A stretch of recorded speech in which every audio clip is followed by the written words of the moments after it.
Hello, everyone, and welcome to After Trikafta, the future of modulators and potential effects on treating CF at ResearchCon. My name is Molly Pam, and I'm an adult with CF. I will be moderating this session this evening, and I'll be introducing our other speakers in just a moment. Before we get started with the session, I want to go over a few items related to the technology and how we can all interact in this session. There will be a few polling questions from us panelists, which can be found and answered by clicking the polling icon that looks like a chart above the Q&A icon.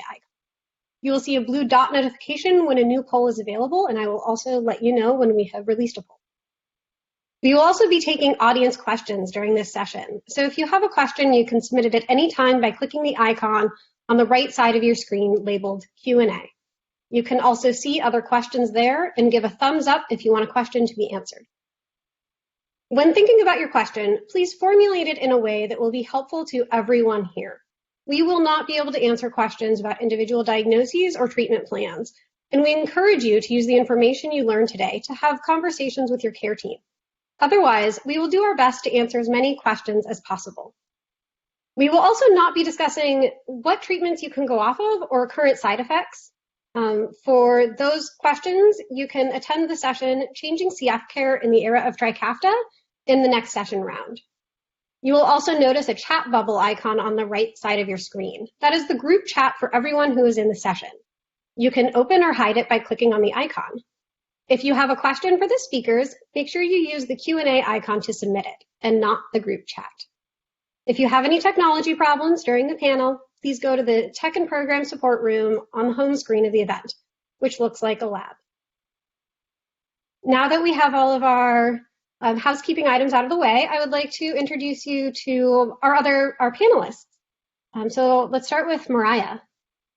Hey, thanks everyone for being here. I'm Mariah Hanley. I am an adult with cystic fibrosis from Seattle, and I have been on Trikafta or triple combo modulator for almost 2 years now.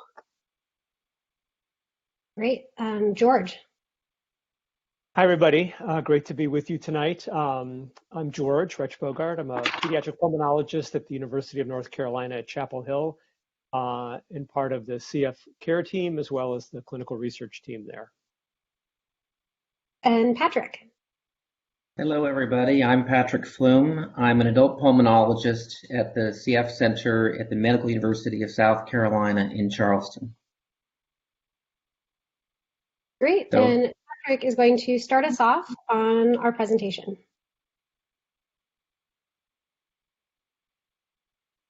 Thank you.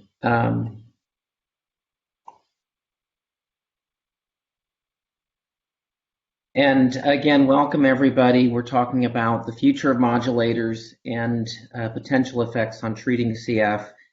I'm sorry I can't see all of you. I did get to look at the slew of names, and I want to spend a special shout out to my colleagues in South Carolina and also to Larry and Tootie. As I start this presentation, I just want to make you aware that both Dr. Rich Bogart and I do a lot of work with clinical trials, including working within companies that develop products specifically for cystic fibrosis, including the modulators. What I want to do during this session, this first part, is just to talk about how we develop these products and give you an idea of where we're going in terms of the development. And so when we talk about CFTR modulators, on the one hand, we are extraordinarily happy with the results that we've seen so far and the dynamic effect that can happen for our patients. But there still is a lot of work to be done. We have a couple of goals as we develop these additional medications. And one is we'd like to get effective treatment for as many as we possibly can. The modulators that we have approved so far are for specific gene mutations. That means it's not for all of the gene mutations. So there are some patients who are not yet eligible for modulators and some people who can't tolerate the medications that have been developed. So our goal is to try and be able to offer a therapy for everybody. In addition, when we develop these medications, we start in the adult population, but we would really like to be starting this intervention as early as possible to try and prevent the complications associated with CF, even considering possibly treating from the time of diagnosis. We need to talk about how we treat and develop these therapies for our pediatric population. What I'm showing here is the approval timelines for those modulators which are currently approved and available for prescription. Starting with ivacaftor, that drug was approved for the ages 12 and up in January of 2012. And since that time, we have studied it in younger and younger populations all the way down to infancy. And by looking at those approval dates, you can see how long it actually takes to work through that process, to do the studies, to then get it to the FDA and then get it to market. You can see that as we've gone from the potentiator ivacaftor through the 2 drug combinations for lumacaftor, ivacaftor, tezacaftor, ivacaftor, and then to our current triple, you can see that that actually is a pretty fast timeline in many sense, but you might also ask, why does it take so long, 7 years, to develop that? What you can see is the progression here with lumacaftor, ivacaftor. We've been working to get that in younger age groups, currently studying it in the ages 1 to 2 years. And the triple combination is approved for ages 12 and up, but we're currently ongoing with studies 6 to 11. There are challenges with the conduct of pediatric clinical trials which have to be discussed. For one, the clinical endpoint of interest may not be measurable in that population. So for example, if we're looking at lung function measured by an FEV1 or spirometry, that's not easily done in very young children. And so that might not be a relevant measure that could be performed easily in that population. And then as we begin to treat younger and younger patients, we hopefully are treating healthier patients. And so they may actually have very good lung function. So it's actually hard to make it go up much. And so the endpoint may not be so responsive, again, if you're looking at lung function. The FDA recognizes this, and so they have established guidance for the conduct of pediatric studies.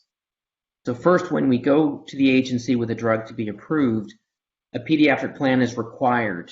So even though you may be going for approval in an adult population, they recognize that the drug could be used in the pediatric patients.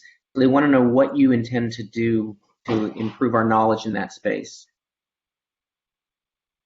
Since they recognize the difficulty in performing studies in these patients, they allow extrapolation of efficacy data, meaning that if it works well in the adult population, we can assume that it will work as well in the pediatric population if the clinical indication is the same.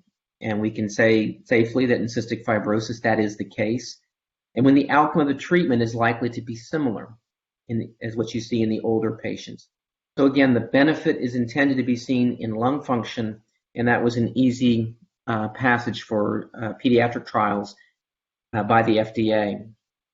But another important issue is that no placebo comparator is necessary, and placebo-controlled trials are terribly important to make sure that we don't make a drug look better than it is, or that we can recognize actual side effects.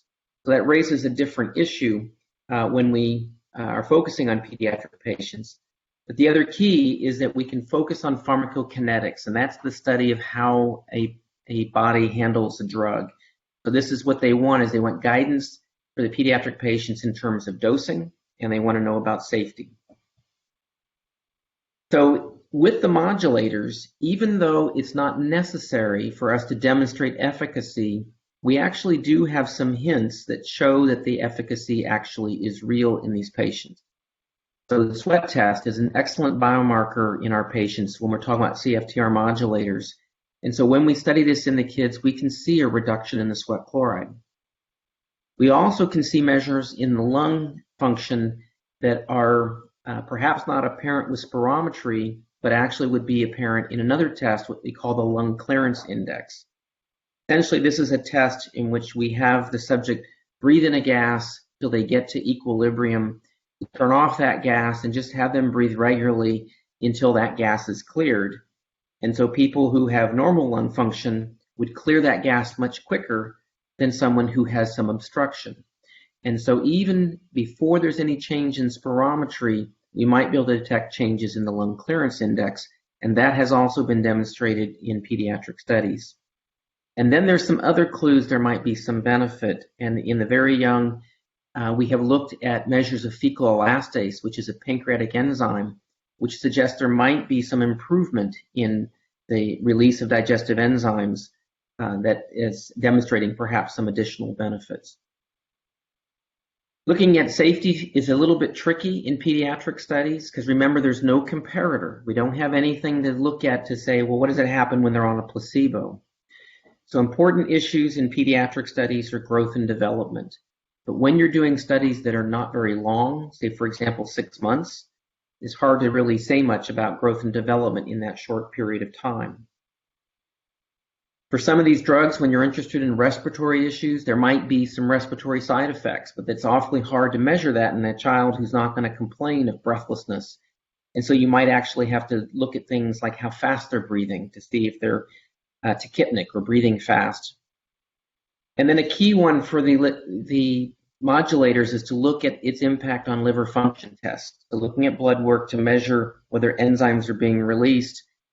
And typically when we do studies of drugs looking at liver function, we look at it relatively to what we consider normal. And I don't mean normal for cystic fibrosis, I mean normal in general. And the agency typically sees that 3 times greater than normal might be of concern.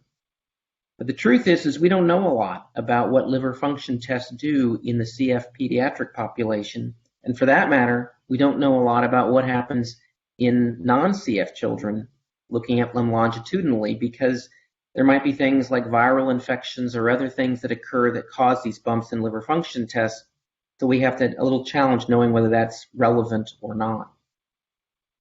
Now, though this focus has been on CFTR modulators, there are other approaches to trying to improve the underlying defect in CF. And what I show here in this cartoon is the pathway by which you can increase the production of protein to try and get folded and trafficked up to the cell membrane where it needs to work, and then open up the channel for the ions to flow. And so there's different strategies of how one might do that. For example, increasing the time that is open, those channels are open. That's what potentiators like ivacaftor do. You might actually take a strategy of trying to prolong the time that channel is up in the cell membrane, so you can look at trying to inhibit the normal processes of turnover of those proteins. You can develop products to facilitate the processing and trafficking of protein. That's what the correctors are. Lumacaftor, tezacaftor, and elexacaftor, and there are others in development. And then there are strategies to increase the amount of immature protein, like gene therapy or DNA editing, amplifiers, read-through agents. And I don't have time to go through those in detail here, but can refer you to another session, the genetic therapies on the horizon. What I've tried to do is to give you a rough grasp of what the development process is like. And what I'd like to do now is actually talk to Mariah and Molly, because they both have been on CFTR modulators, and ask them to talk about their experience on the modulators. So Mariah? I've been on a triple combo modulator since April 2018. I started off on VX659, which was the modulator that Vertex was testing at the same time that they were testing Trikafta. I just want to give a really quick shout out to Sharon, who's my research coordinator, and my grandparents and parents who are watching. I switched over to Trikafta back in December of this year, and it's been pretty much the same experience. The biggest, changes that I've seen that have been really great are all the, health impacts that other people have seen, but also things that maybe don't get talked about enough. Things like that my mental health really improved after I started. My anxiety and depression that I was experiencing as I kind of saw my health starting to go downhill went away pretty much within a couple of weeks of realizing I wasn't quite as sick, wasn't coughing. I haven't been on IVs in 3 years as of this next November. I haven't been on acute antibiotics, and some just non-health benefits that, are those quality of life benchmarks that we don't necessarily get tested in like the CFQR, but that we want to talk about anyway. Things like being able to ski for the first time in 14 years. I was able to travel to Europe solo. I can take mile-long walks with the dog and not even think about getting tired. So Trikafta has just really impacted my life in a huge way, and I'm so excited to see the future of it. Molly? I have a very different experience of modulators than Mariah because I've actually been on them since Kaleido. I was first put on Kaleido in the fall of 2012, about 8 months after it had been approved. I was going downhill. I have a residual function mutation, so my doctor was looking at the research and she said, you know, I think this might work for you. All of the research looks really promising and I want to try it. So she compiled a lot of research that she could give to the insurance company to make the case for me to get the drug. And we were really lucky because we didn't need it. I got a call the day after she submitted the drug from the pharmacy saying, when do you want it?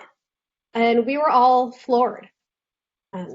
So I didn't feel any effects from Kaleido immediately, but I lived in New York City at the time. And one day, about 3 weeks after starting the drug, my husband and I were walking down the street of Manhattan, and he said, Molly, you are walking faster than I have ever seen you walk in our whole relationship. And that was our aha moment. Fast forward to last year, as I said, I'm a residual function mutation. So my mutation was one of the ones that Symdeko was really geared towards. I started Symdeko in the spring. By the fall, we thought it wasn't working. There were no signs that I was any different. So we decided to take a sweat chloride test. And for some background, people with CF usually have a sweat chloride. Definitive CF is above 60, and borderline, meaning a strong indication you have it, is between 35 to 60. My sweat chloride on Symdeko was 18. That is so far below what we would consider CF that from the biological perspective, Symdeko was working. And so we had a lot of questions when I started Trikafta, or when thinking of starting Trikafta, to say, will this do anything? We don't know. Can my sweat chloride get any lower than it is? Have I reached the peak of what I'm able to see as improvement on modulators? So when I first started taking Trikafta, I immediately felt like I was on prednisone. Like literally that night, I told my husband, I feel like I could run around the neighborhood right now. I live in San Francisco. It's hilly. So that said something about how good I felt, but my numbers didn't show it. My first 2 to 3 months of Trikafta, I barely had any budge in my PFTs. And then just 3 weeks ago, when I'm about 4.5 months in, I did my PFTs and I saw the jump that people are talking about. I have been able to walk around the hills of San Francisco. I hiked up to the top of Twin Peaks in 45 minutes the other day, didn't break a sweat, and still had energy to vacuum the house when I got back. I was not a puddle of tiredness. And to me, that matters so much more than my numbers. So we would like to hear from you of what modulators you or a loved one are currently taking. We have opened a poll.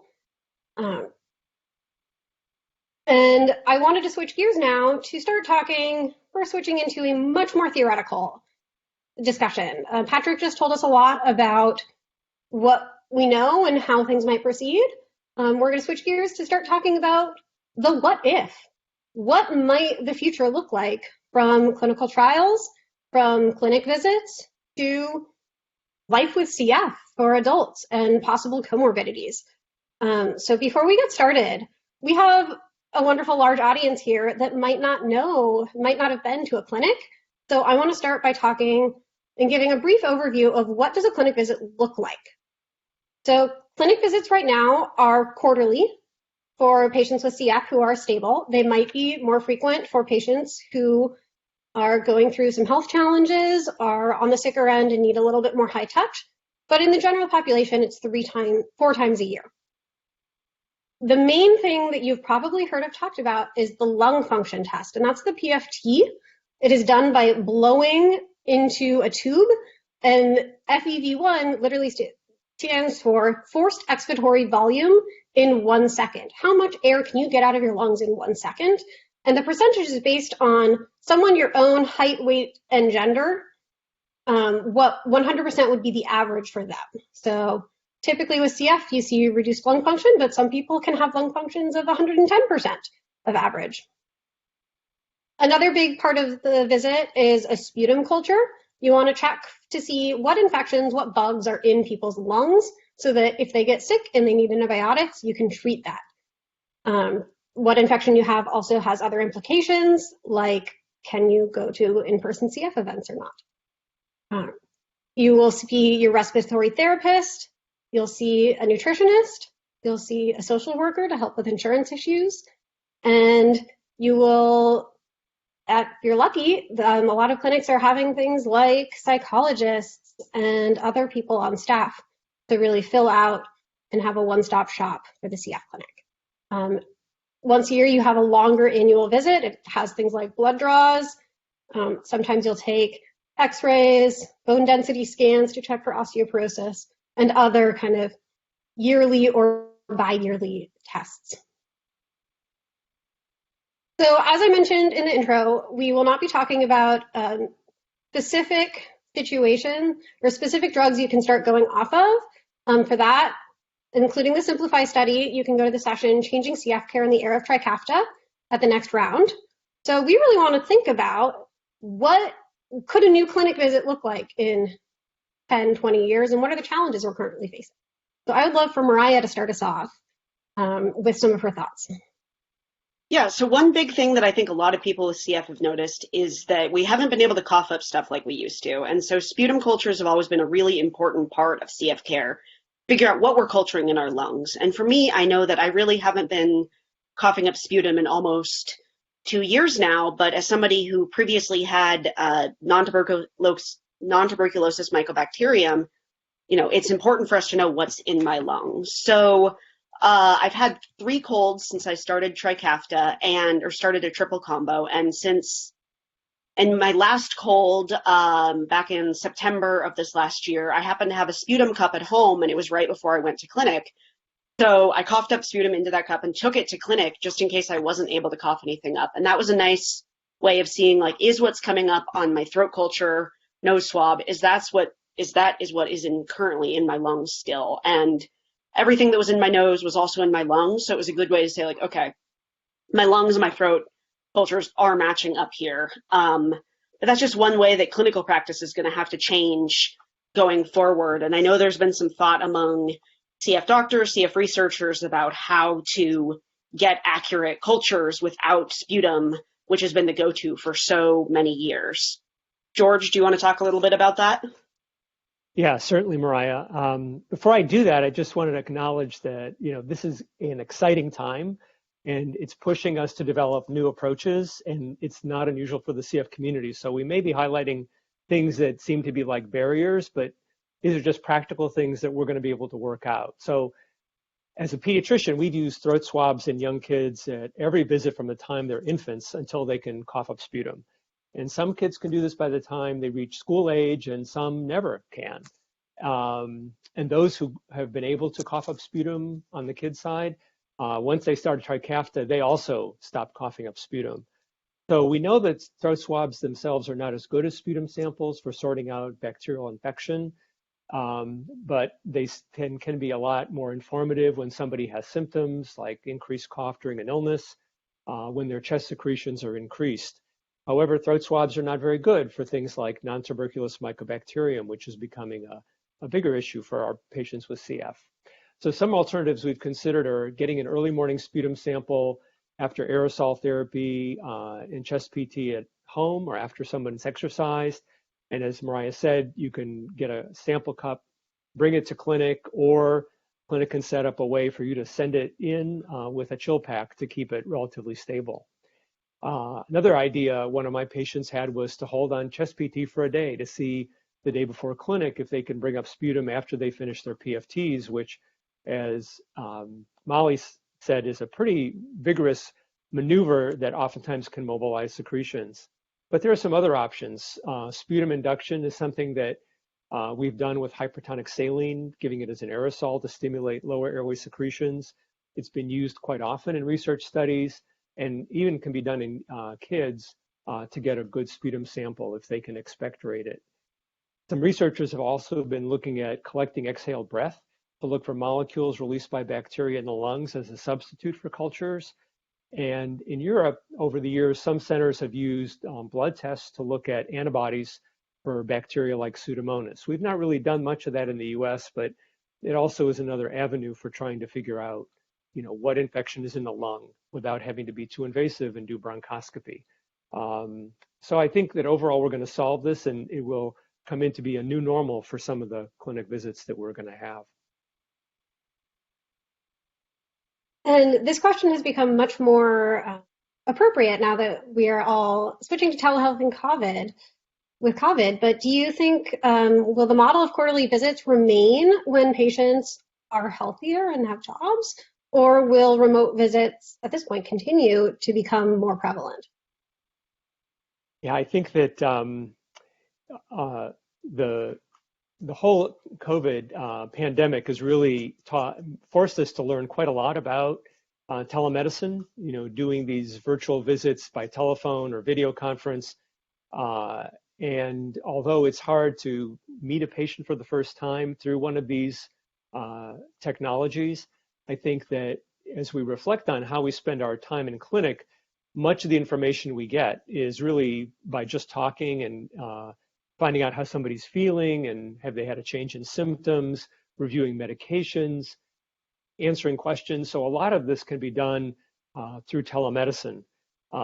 We can't actually do an exam. We can see the patient, but we can't do a careful listening or other parts of the exam. However, I've heard of some groups actually putting smartphones up against their chest to see if they're wheezing or having other breath sounds. I think that probably is going to require some additional technology to be actually viable. And that's a great transition to discussing, if we are doing telehealth, what are some things that either cannot be done at home or that patients should have at home to facilitate that? And so I'd love to hear from Patrick. Yeah, so we actually had been dipping our toes into telemedicine even before this COVID put the accelerator on us. As our clinic has grown and we've added more providers, we start seeing more patients than our dietitian and social worker and respiratory therapist can keep up with. And the other part we realize is that we bring an awful lot to the clinic, and it's almost too much. And so if we really wanted to focus on a message for that individual to focus on, maybe it was too much and we needed to try to break out some of that part, and telemedicine was an avenue for us to do that. Well, then we fast forward because of this COVID aspect, and so we're evolving in that mix, trying to figure out what actually needs to happen face to face and what actually could be done through a screen that you could counsel someone. And how do we do that and maintain that team aspect of care of our patients?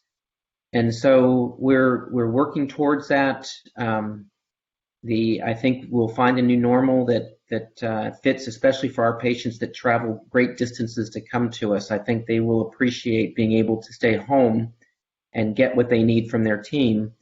And so I think the new normal is going to be some hybrid between in-person and telemedicine visits.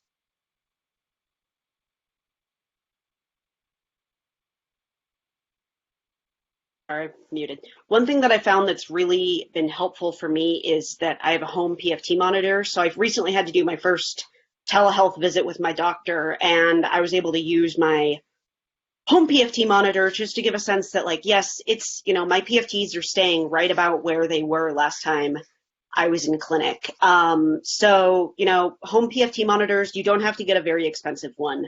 You just have to be able to test it next to the device that you use at clinic. So take it to clinic once or twice, see where it matches up, and then you'll have a relative, value or data that you can use moving forward.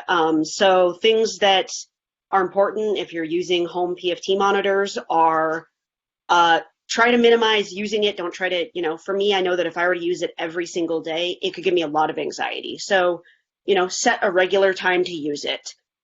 Use it like you would after clinic. So do, maybe if your clinic has you skip bronchodilators the morning of, try to do it in the same way, skip bronchodilators. And just keep in touch with your doctor if you're starting to see trend downwards, but don't just focus on it as the end all be all to how you're feeling. Keep in mind how you're actually also feeling.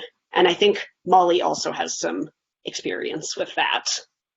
Yeah, I have a home PFT monitor that I did every time I went to clinic for about a year. So I'm pretty certain of how it sits compared to my clinic machine. I also just wanted to bring up a really important point that is sometimes a little bit something people don't like to talk about, which is the financial case for clinics to continue to operate. If we are doing telehealth, insurance hasn't figured out how to pay for that, especially if they charge for procedures, hospitalizations, PICC line insertions, x-rays. If CF patients are getting fewer of those, there is a financial case that needs to be made, and I know the foundation is working on coming up with that to work with hospitals. I don't want our clinics to go away, and I think everyone else here is the same. So while we are looking at clinic visits, thinking about trials, Mariah mentioned in the intro that her quality of life benchmarks have changed since Trikafta. So I would love to hear from George and then Patrick about what are some ways quality of life benchmarks, even the CFQR, could change and adapt to changing face of CF. Thanks, Molly. I think that we're getting a lot of hints already about the dramatic changes that highly effective modulators are having on people's lives and reconsidering their planning and their career, and many of the things that previously we could only hope for when we were talking to parents and telling them that their child had a diagnosis of CF are becoming a reality. Actually measuring that is challenging, and traditionally a test or a questionnaire called the CFQR was used in clinical trials to get a full range of how people were doing in terms of function and symptoms, and this is going to probably have to be revised. And I know Patrick has some ideas about this as well. He's been involved in a number of these trials, and I'm just going to kick it over to him. So in the design of a trial, what the FDA wants to see is what are you making better? What is the endpoint that you're going to improve? And ideally you have your primary endpoint. What are you changing? Lung function? Is it exacerbations? What might it be? And then there are a number of secondary endpoints that support that those would seem to be relevant. And so that's why in these trials with the modulators, lung function, exacerbations, quality of life, weight gain, those have been sort of the main endpoints that get reported. You want to find something that has meaning and is likely to change in the duration of the study that you're going to do. The agency really likes to have what we call patient-reported outcomes, or PROs, and the CFQR is a quality of life measurement. It is a PRO. The development of an instrument like that requires a rigorous methodology to try and work towards drilling down to those most important questions that give you the hint that you're actually changing quality of life. So there may be questions that you see that you think aren't that relevant, and others that you think would be more important, and it's very possible those actually were tested and didn't turn out to be that terribly important. It might also be that the questions that were of relevance 10, 15 years ago when people were dealing with CF complications like they were are different now that with the modulator era where people aren't coughing, for example. That gives us a new challenge, and maybe it won't be as responsive in patients who are already on modulators, and that's something that we have to learn. But what I will say is that in the instrument that was developed, a change of as small as 4 points was relevant, and the change with this triple combination was substantially greater than that. And so I think it was in the range of 15 points or more. And you just haven't seen that in any other study.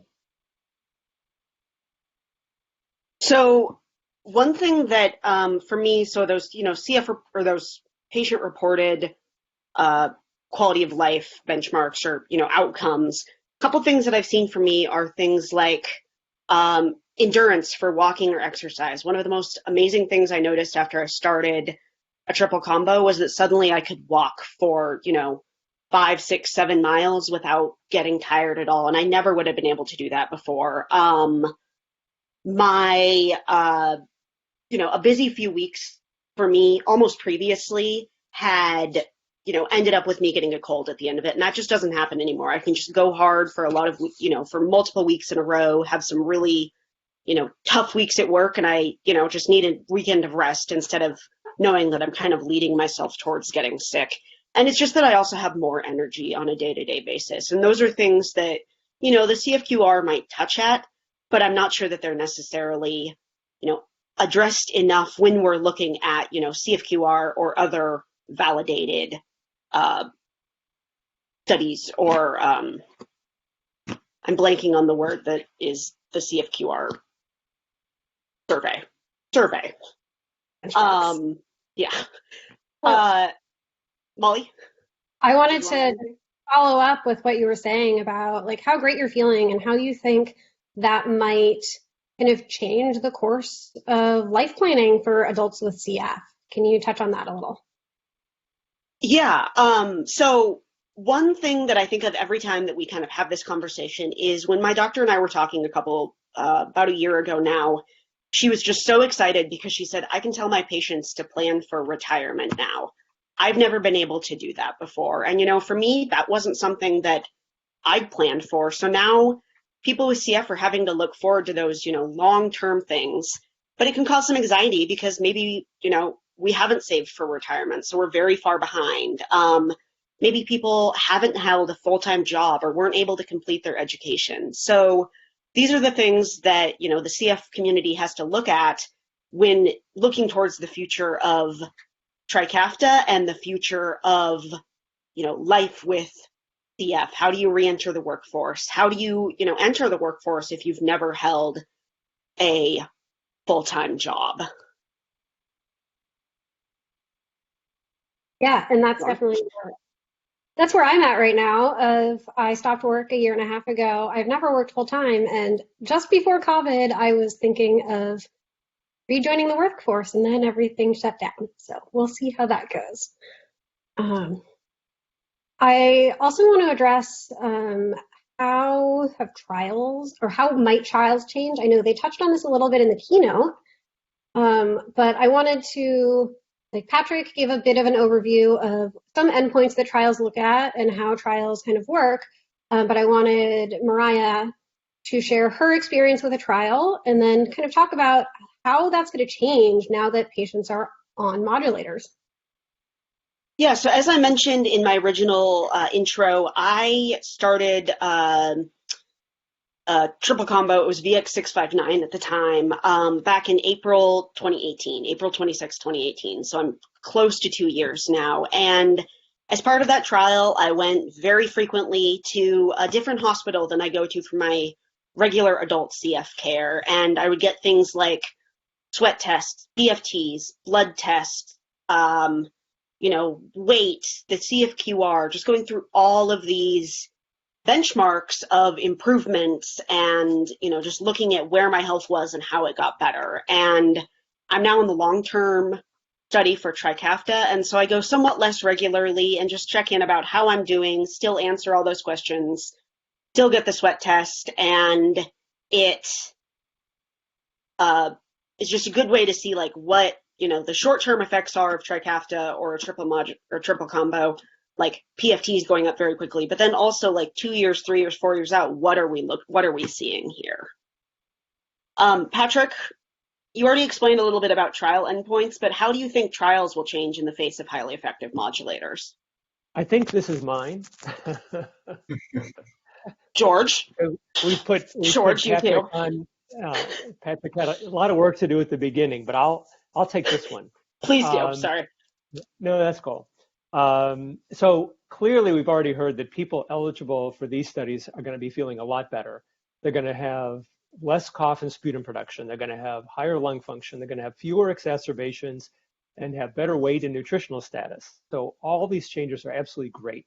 And it's exactly the kind of things we've all been working for with these kind of breakthrough therapies. But because of that, it's going to be so much harder to show the benefit of a new drug.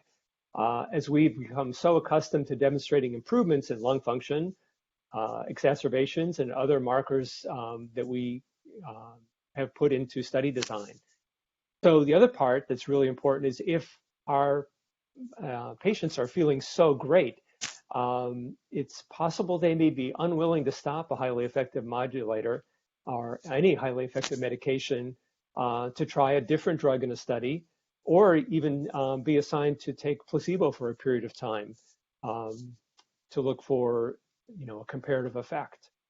So we think that the development of new modulators may be the more challenging area in the pipeline to work on for new therapies, in addition to the fact that there are likely going to be fewer people who are not taking a modulator who would be potentially eligible and interested. So this really highlights how important our strong partnership with other CF clinical trial networks that already exist, those in Canada, the United Kingdom, and in Europe, are going to be in getting some of the studies done and underway, because unfortunately they have a longer timeline for access to drugs like Trikafta, given both the issue of regulator approval and their healthcare systems having to find ways to fund some very expensive medications. Given this whole scenario, we anticipated last October, we had a meeting with key people from all of these networks to talk about what study designs were going to be feasible given this new clinical baseline for our patients and the new standard of care, along with addressing the differing regulations globally and how we would propose some feasible study designs. So after this day-long discussion, we have come up with a paper that describes the outcome of the meeting, and that's been submitted so we can hopefully inform a wider audience, such as the FDA, the European Medicines Association, and study sponsors about what it is we currently think is possible given our success to this point. So we think study designs are going to change dramatically given all of these factors and all of our success.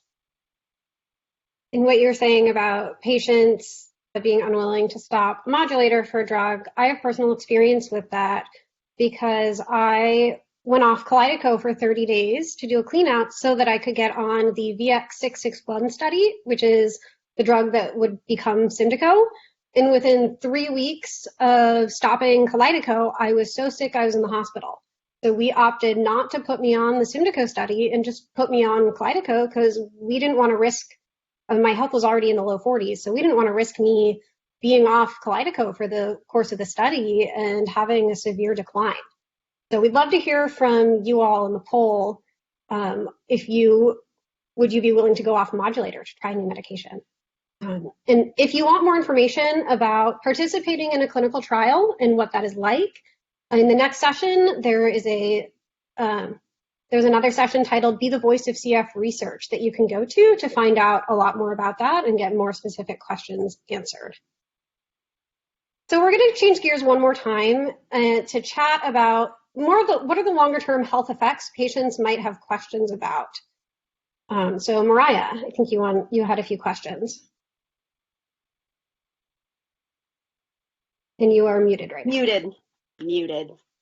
One question that I had was that it seems like patients who have a large increase in their lung function post-Trikafta maybe declined more recently than those who had decades worth of damage accrued. That was my personal experience. I lost a significant amount of lung function in a short period of time prior to starting Trikafta.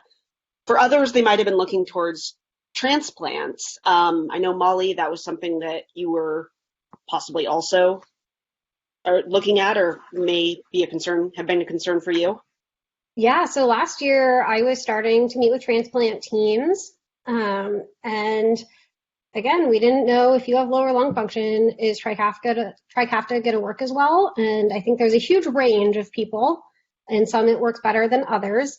But I do want to give hope that I am now at a lung function I have not seen since high school. It's almost 20 years of damage that I'm not that far above, but I'm above it. And it took 4 months. It wasn't overnight. And so I want to just keep telling everyone, like, keep working out. I'm doing strength training. I'm walking. I'm working out more than I ever have because I have the energy. But I think you have to do everything you can to help Trikafta work well in your lungs.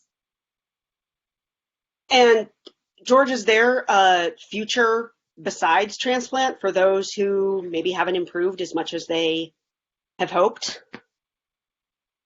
Yeah, this is a hard one to answer since we're still kind of in the early phases of life with Trikafta. I think we hope or expect that the use of modulators is going to not only improve lung function in the short term by opening up areas that have reversible changes, but also may slow the rate of a decrease in lung function. That big bump in lung function that people have experienced can be really impressive, but I think the long-term changes over years are really just as important. Part of it may be that we think that decreasing the frequency of exacerbations is going to be a key factor. We know that more frequent exacerbations are associated with worse outcomes for people because if you have an exacerbation, not everyone recovers their pre-exacerbation lung function even after fairly aggressive therapy. And so over time, each of these hits from an exacerbation would contribute to more accelerated decline in lung function. So decreasing the rate of exacerbations is a good thing. I think that overall, the earlier in life we begin such highly effective modulators, we hope that it will protect the lung more effectively and prevent the decline in lung function that we've come to expect with age because of preventing irreversible damage to the lung. And so another question that has been coming up a lot in the chat or with people in the CF community is, what about things like, can patients remove their ports once their health has really improved?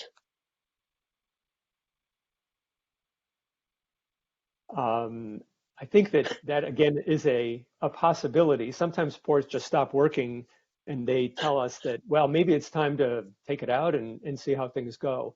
So I think that's going to be one of those questions where it's an individual decision that's more personalized for how somebody's doing. Of course. And another question that's come up, is there a possibility for CF to get worse after starting modulators? Or will it stabilize maybe at current levels with no further decline? Does this halt decline? Yeah, I think, again, halting decline is going to be something that's going to be very carefully monitored. I think worsening has surely been seen in people who've abruptly stopped an effective modulator, perhaps for insurance reasons. They couldn't get access to the drug because they stopped the approval. But again, the earlier we start a modulator, I think we're going to preserve lung function at a high level for a long period of time. I think that we're going to look going forward at every age group and every level of lung function to see what happens to lung function over time. Is there decline? If there is, what's the rate of decline compared to what we had seen before? I'm going to use the CF patient registry that everybody's lung function data goes into. And there are also going to be very specific individual research studies that are looking at that to gather more information. I think some of the other things that we worry about are, will there be issues with modulators? What happens if you have a big bump in your liver enzymes and you can't continue that? We also know that some people can't take these drugs because of allergic reactions or maybe a severe rash. So there are individual reactions where maybe lung function's not worse, but maybe other organ systems are showing an intolerance. And over time, we have to collect more data about potential side effects, because these are fairly potent drugs that we are still just getting to know. Mm-hmm. And then last question, we only have very little time for this question, is, do you think patients will continue to culture bacteria, especially if they've cultured it for decades in the instance of many adults, so things like Pseudomonas? Yeah, I think that we already have some glimmers of hope here, and that there have been a number of reports showing that surprising percentage of patients on ivacaftor have already had a reduction or cleared Pseudomonas. There have been case reports of people getting rid of Burkholderia. So we don't know yet how widespread this is going to be for the whole population taking modulators, or which bacteria could be cleared with a potent drug like Trikafta, or whether even acquiring a new infection with Pseudomonas is going to be prevented by younger patients taking these modulators. Again, the PROMISE study is one that was mentioned earlier in the opening session today that is looking at these issues for all organ systems, including infection, on how these organisms are going to be handled.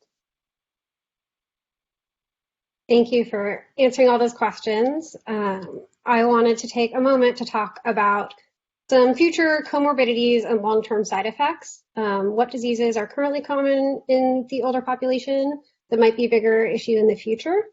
And just a reminder, we will not be discussing short-term side effects or treatment changes in this session. So please see Changing CF Care in the Era of Trikafta for that information. I wanted to start with talking about kind of a sort of a long-term side effect in a way, which is contraception and fertility and having babies. There's a lot of evidence that modulators make women more fertile and able to have a child. A lot of women with CF do not use contraception.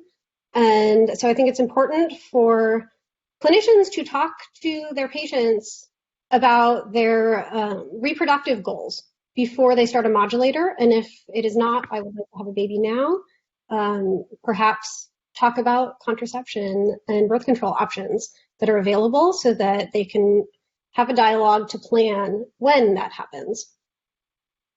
Aside from that, weight and diet is a huge thing that the community talks about.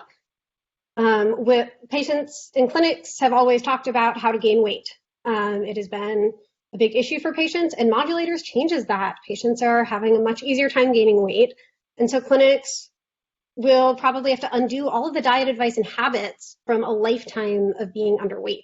So George, you had some ideas about how clinicians and maybe the foundation and studies are looking to change this.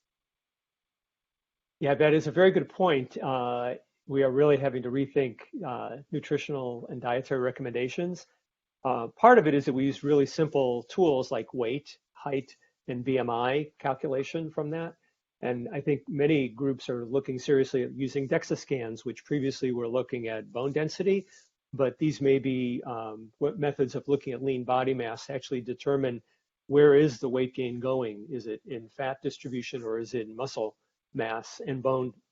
So that's something that will become a new aspect, I think, of long-term management for even earlier in life than it currently is. And for all of you patients who are out there struggling emotionally with weight gain and trying to think of your body as slightly different than it used to be, you are not alone. Patients sometimes skip enzymes to not gain weight. Please do not do that. Please contact your clinicians, your therapists, your friend, so that you can take all the medications you need and work through this. And there are many in the CF community who feel the same way. So there's a lot of peer support available for that. I think Patrick wanted to talk about some other diseases that we might be seeing longer term. Again, these are potential, but they are based on some fact. So in cystic fibrosis, there were a lot of conditions that weren't necessarily seen, in part because life was so shortened. But as our folks are living longer and longer, then we can perhaps see some of these conditions related to CF or maybe even unrelated to CF. And so there'll be a lot to learn. Things that are clearly more common in adult CF patients are things like diabetes. You talked about the weight gain, and even pre-modulator era, we were already seeing an increasing number of patients who are overweight and even obese. And so if that becomes the future of our CF population, that they get to enjoy all the downsides of obesity that the rest of us get to experience, might we see issues of heart disease, which was never thought to be an issue in our CF patients. CF the other benefits of the modulators that people talk about, effects on the sinuses and effects, I talked earlier about potentially pancreatic function. The questions that come up is about liver disease, and we've been talking only primarily about the toxicity of these drugs on the liver, but there is a question is, will it actually be beneficial? That biliary flow will improve? Might we see less liver issues, or is it possible that now years and years of CF liver disease will result in other changes? And that's something that we have to just start looking for. And then you mentioned the issue of fertility. It's something we anticipated that it would change the cervical mucus, and our center and among others are all having a little baby boom with the high potency modulators. And that's a good thing, but we have to make sure that people are ready to be parents, and with the added tasks that come with that, because then people tend to take care of their kids and spend less time on themselves, and we don't want that to change. So as we look towards normalcy, which is what we always dreamed of, then we got to talk about what that means and how we enjoy it. So I want to take a little bit of time to ask a few questions that have come up from the audience. Patrick or George, you can take this one, but how do you foresee COVID-19 impacting FDA approval of Trikafta for 6+? Do you think it might come out this summer? Will that accelerate it? Yeah, I think that the clinical research units are open to some degree. They're doing a lot of studies related to COVID. A lot of other studies that were in startup have probably been paused, but I know for our clinical research unit, we have really tried to facilitate visits in which a patient really needed to continue on a study medication and really prevent them from having to be withdrawn from a study. So I think around the country, we're actually surveying to find out how clinical research teams are doing, because we have a network of 90+ sites, and we'll get a glimmer of that tomorrow when we look at the first wave of the survey. We're hoping that the company will be moving forward and that the FDA will be able to understand the circumstances, and hopefully the timeline will be unchanged, but we'll have to wait and see. Thank you for that. So Mariah and I actually both have experience having sweat chlorides taken with modulators, and there were some questions about, do you think the foundation is working on guidelines so that doctors who are not our doctors can give patients sweat chloride levels in general, pre and post, especially if they're not involved in a study?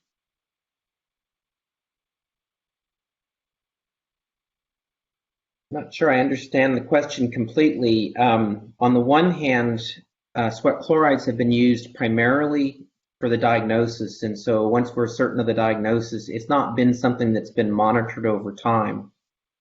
However, it has been recognized that now that we have patients on these highly effective modulators, how we interpret our data in the registry might really need to be different. And so the TDN has actually conducted a study, and George can comment in greater detail on that, to begin collecting sweat chlorides on patients on these modulators. Yes, it's a pretty exciting study because many more of our patients have signed on because it's a one-visit study, and people who've never been in a research study before are doing this, and they are excited because they get the answer of what their sweat chloride change is. But the important part is that any sweat chloride change is not going to predict a lung function change for any individual. However, for the bigger study called CHECK-SC, we'll hopefully get some data about all the factors around the population, people taking any modulator, and what are the factors that are relating change in sweat chloride and a change in lung function or overall outcome long term. So sweat chloride is taking on a new meaning, but it has it's not going to predict how much of a lung function change somebody will have. Definitely. I had a huge sweat chloride change with no lung function change at all on Trikafta. So we are out of time. with our session. So I want to thank all of our speakers for sharing your knowledge and insight about the future of modulators and potential effects on treating CF. And thank you for all of your attention and your questions in the audience. There are many wonderful resources related to all of the event sessions. If you go back to the main session, I urge you to download anything you are interested in so that you can read it at a later time. For this session, you'll find the slides that we shared and other items the speakers thought you might find valuable in there. We now have a 15-minute break, and then we'll be congregating for another round of information sessions. Make sure you check the personal agenda that was emailed to you to make sure you go to the session you signed up for. You can now close this window, return to the environment. So thank you all for coming. I had a lot of fun with this session, and I hope all of you did too. Thanks. Good night. Good night. Good night. Good night.